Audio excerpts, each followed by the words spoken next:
حضرت علی علیہ السلام ارشاد فرماتے ہیں، جو اپنے عیب پر نظر رکھتا ہے وہ دوسروں کے عیب ڈھونڈنے سے باز رہتا ہے،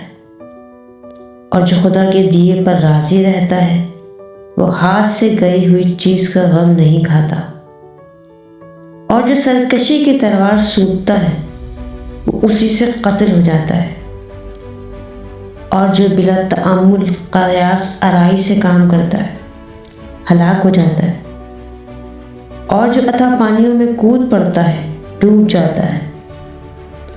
اور جو بدنامی کی جگہوں میں داخل ہوتا ہے بدنام ہو جاتا ہے، جو زیادہ بولتا ہے وہ زیادہ غلطیاں کرتا ہے، اور جس کی غلطیاں زیادہ ہوتی ہیں اس کی حیا میں کمی آ جاتی ہے، اور جس کی حیا کم ہو جاتی ہے اس کی پرہیزگاری گھٹ جاتی ہے،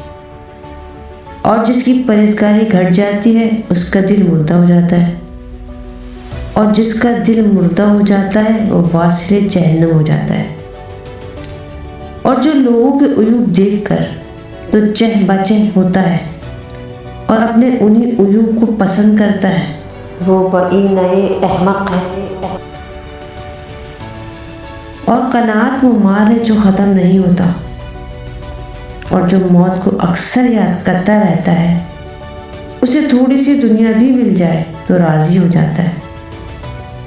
اور جو یہ جانتا ہے کہ اس کا بولنا بھی اس کا عمل ہے وہ زبان نہیں کھولتا مگر اس بات پر جو مطلب کی ہو۔